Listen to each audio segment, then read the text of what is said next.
তুমি ভাবছো তুমি পড়ছো, কিন্তু তুমি পড়ছো না। বিজ্ঞান বলছে তোমার পাশে এই 5টা জিনিস আছে বলেই তুমি আজ টপার হয়ে উঠতে পারলে না। তো এই 5টা জিনিস কি? First, dopamine hangover. তুমি মাত্র 30 সেকেন্ডের জন্য রিলস দেখেছো, তারপরে 23 মিনিট এই রিলসের অনুভূতি তোমার ব্রেনের মধ্যে থাকে।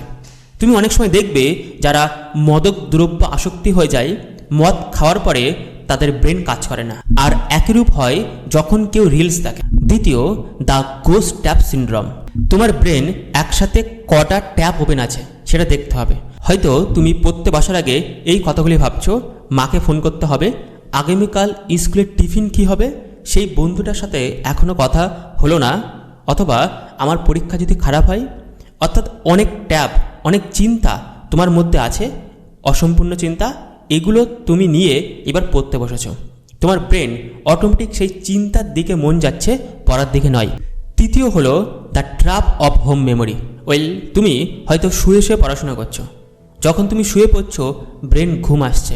হয়তো তুমি খাবার টেবিলে গিয়ে পড়াশোনা করছো, তখন ব্রেন অটোমেটিক জানে এটা খাওয়ার জায়গা।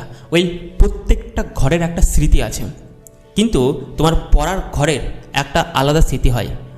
তুমি যদি প্রপার পড়ার ঘর না তৈরি করতে পারো, পড়ার মাইন্ডসেট না ডেভেলপ করতে পারো, বিভিন্ন জায়গায় বিভিন্ন সময় পড়াশোনা করো, তাহলে এটা একটা বড় ফাঁদ এবং এখান থেকে বেরিয়ে আসতে হবে তোমাকে। চতুর্থ, সাইলেন্ট মোড মিথ। 2017 সালে টেক্সাস ইউনিভার্সিটি একটা গবেষণা করেছিল। সেখানে তারা দেখেছে যদি কোনো ছাত্র পড়ার সময় মোবাইল ফোনটা উল্টো করে সাইলেন্ট মোডেও রাখে, তখন আমাদের ব্রেন 80% ফোকাস হারিয়ে ফেলে। আমাদের ব্রেন ভাবে যে এক্ষুনি কি নোটিফিকেশন আছে সেটা আমি দেখব, তার জন্য পড়া হয় না। পঞ্চম হলো মাল্টিটাস্ক ইলিউশন। আমাদের ব্রেন একসাথে অনেক কাজ করতে পারে না, মাত্র একটি কাজে সম্পূর্ণ মনোযোগ দিতে পারে। তুমি যখন পড়াশোনা শুরু করছো, তখন তোমার সামনে অনেক বই তুমি রেখে দিয়েছো, অনেক খাতা রেখেছো, এমনকি তোমার পড়াশোনার টেবিলটা এত অদ্ভুতভাবে হুড়িয়ে রেখেছো, তোমার ব্রেন কনফিউজ হয়ে গেছে যে কোনটা পড়বে, কোনটা আগে করবে এবং কোনটা পরে, অ্যান্ড দেন এখানে তুমি ফেল করছো। তো এই 5টা প্রবলেম তুমি কি করছো?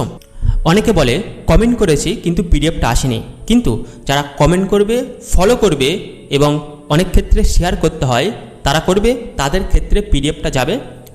আমি এই পিডিএফটা সবার কাছে পাঠাতে চাই, কিন্তু তোমাকে কমেন্ট করতে হবে এবং ফলো করতে হবে। So thank you so much. দেখা হচ্ছে নতুন দিন নতুন একটা ভিডিওতে। আজকের জন্য